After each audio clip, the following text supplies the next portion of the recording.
So I guess I'd become what they wanted me to be. A killer.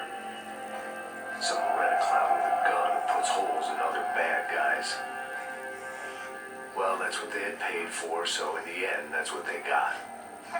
Say what you want about Americans, but we understand capitalism. You buy yourself a product and you get what you pay for. And these chumps had paid for some angry gringo without the sensibilities to know right from wrong. Here I was about to execute this poor bastard like some dime store angel of death. And I realized they were correct. I wouldn't know right from wrong if one of them was helping the poor and the other was banging my sister.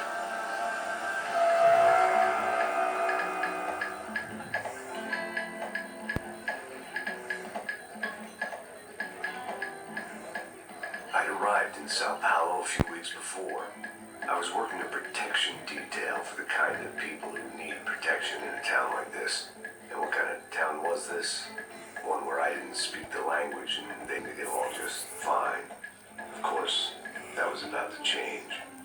Hey, brother. Hey, How's the cocktail? Scotch. I never mix my drinks. Yeah, at least not on duty. Something like that. Man, that favela is big. Yep. Nothing like the view of extreme poverty to make a penthouse cocktail party really swing. I guess they call it trickle-down economics. That's funny. It's supposed to be a charity thing. Drink and give money. I don't know, something for the kids. Hey, listen, man, we better look lively. This place is a nightmare. You just got cowboys running security downstairs. Something rotten in the air. That didn't mean much. There was always something rotten in the air. The family we were protecting were local celebrities, rich parasites with delusions of humanity. The kind of people who end up in glossy magazines or body bags, depending on how their luck runs. So where are they all? I see Rodrigo over there talking to that guy. Yeah, I don't know him. That guy next to him. He's some kind of cop. I think, I'm not sure. Serious, though. Big gang cop, anti-gang sort of thing. I can't remember his name. So who's this guy? That guy's a plastic surgeon or some kind of surgeon. Tommy tucks and cock implants. Oh, look at Marcel. Still dances like a fool. Guess that's what a European education and a co-capital do. Ricky Martin was alike. It's very funny, Max. Oh, excuse me.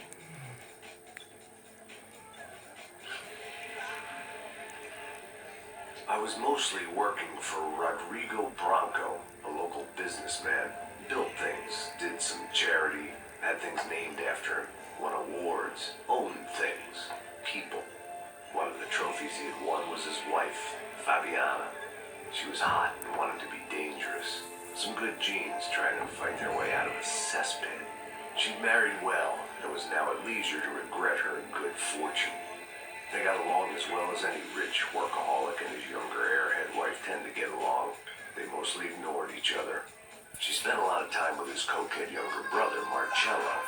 He was a good-time guy if your idea of a good time was an expensive suit, a bottle of champagne, and nothing between the ears. The middle brother, Victor, had just walked in. He was a local politician. Guy was smoother than an oil slick on an iceberg and about as toxic.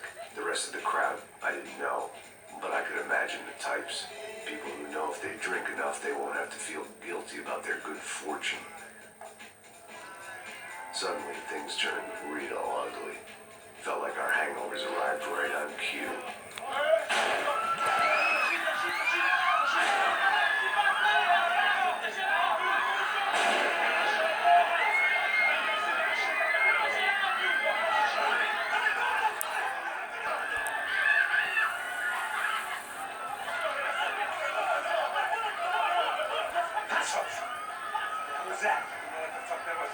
Things had gone from fine to fucked up in about a second, and now there were two idiots at the wheel. Clear. Got this one? Sure.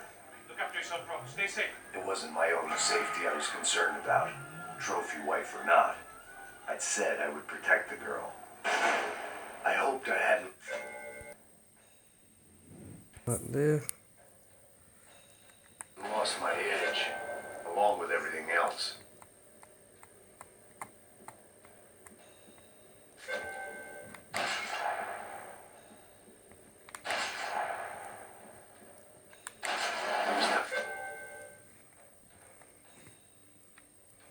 Time to choose a nasty fall or a bullet to the head.